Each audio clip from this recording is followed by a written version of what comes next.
Hello everybody, welcome to day 13 of the Empowered Revolution Roadshow, the Dream Life 111 Day Challenge, and of course the first day of the rest of your life, and make today the best day of your life. So today, I know it's been a couple days since I did a video. I tried yesterday, but of course it was too dark when I went to work, and of course when I got to work it was too dark as well. So, no excuses, but that's just what happened in reality. So, today I want to talk about money. Watched a really good documentary last night about how money came to be and how it works, and am I the only one?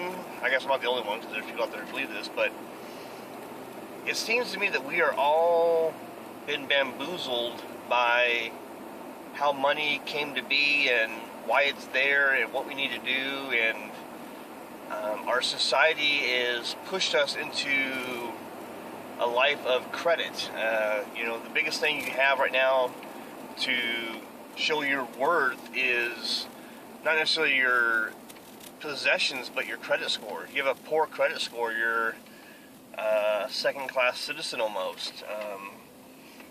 We designed that we have to have this perfect score to be somebody, based upon paying people money on a timely manner of services that a lot of times are given rights. Take water, for example. We got to pay for water at the house. Water should be a given right to all of us. So my question is, I know there's a city, I can't remember where it is, somewhere here in Washington, up north of where I'm at.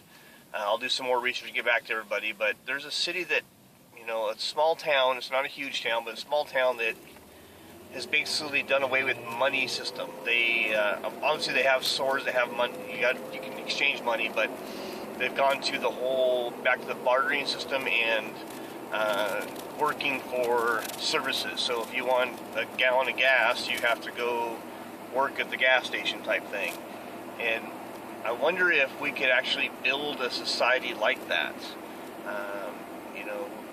This documentary I watched talked about how these millionaires and billionaires, are so worried about losing money that they hoard the money that doesn't really exist, because the government and the Federal Reserve, which is a private bank, not a government bank, has created the money out of nothing.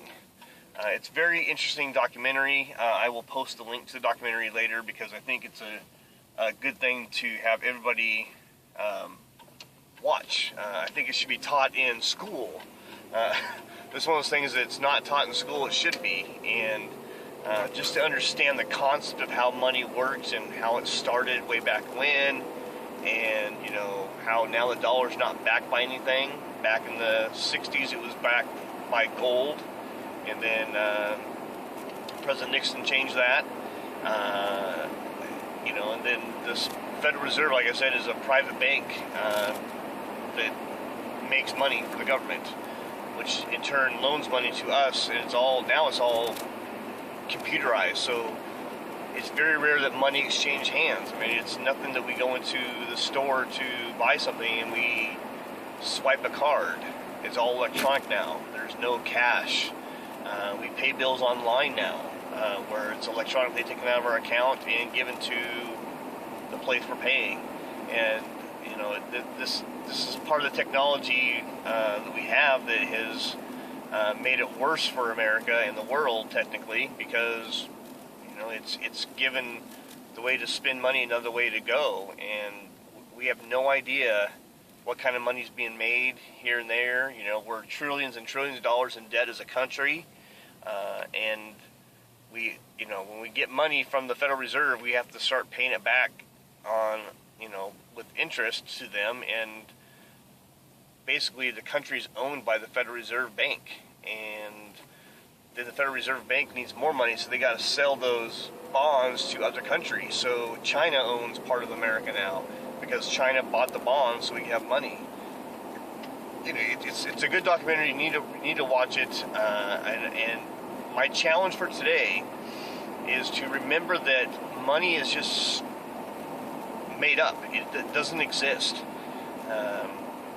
Somebody way back when decided this is what we're going to do for money, and they changed it, way back when in the 1800s. And there was money. I mean, there's gold and silver and stuff like that, and other things they did. But you would come in and you bring a bushel of apples to the store, give the bushel of apples to the store, and then they would give you, eggs and milk. No money spent. And then they trade the apples for other stuff, and it was a simpler time. I think it was. There was less greed. There was less problems.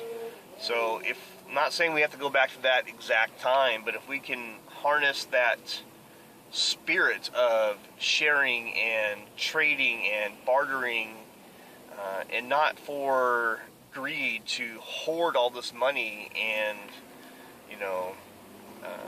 but actually in the best interest of society and our neighbors, we should be better off. I saw one of those little internet cartoon thingies that said, that if I as a person collect and hoard any given object, action figures, I'm a hoarder and I have a serious problem. If there's a woman who has 30 cats, she's crazy cat lady. She's hoarding all that. But if a bank or a person hoards money, they basically get anything they want. They get elected president. They get elected to office. They get appointed to some, major group to run things. It's like this whole GMO thing in the,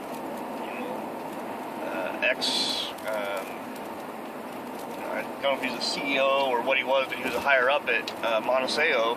Is running the GMO stuff now.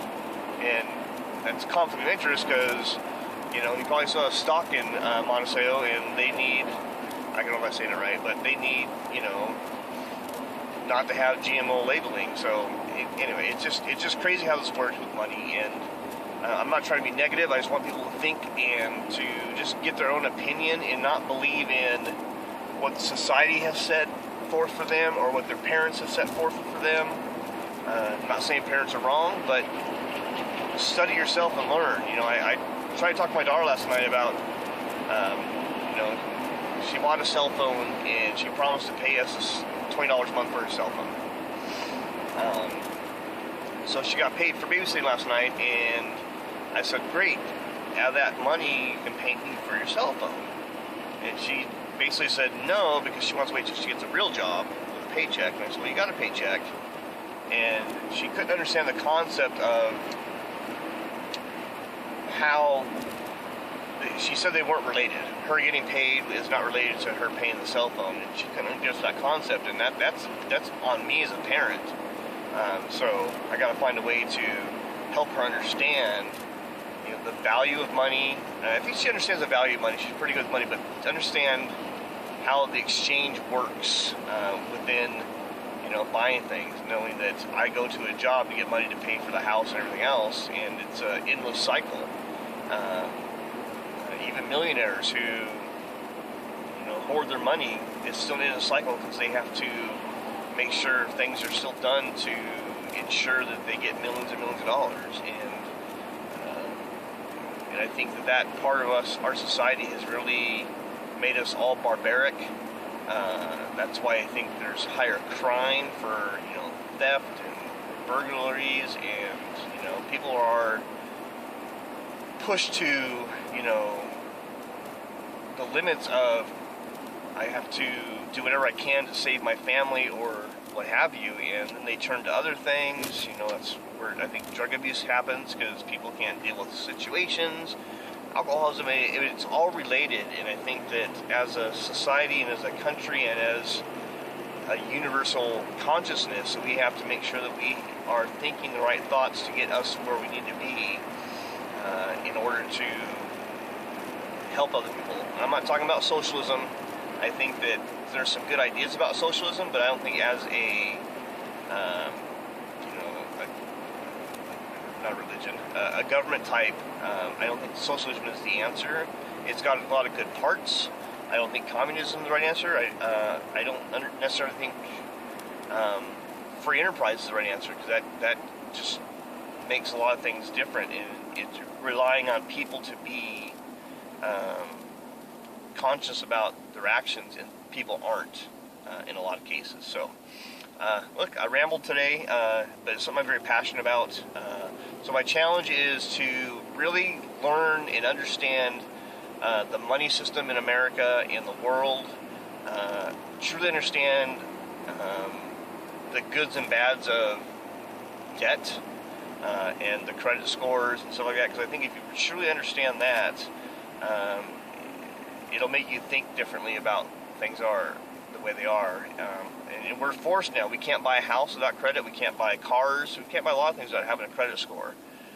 So it's, we're a victim of society now, and what can we do to change that?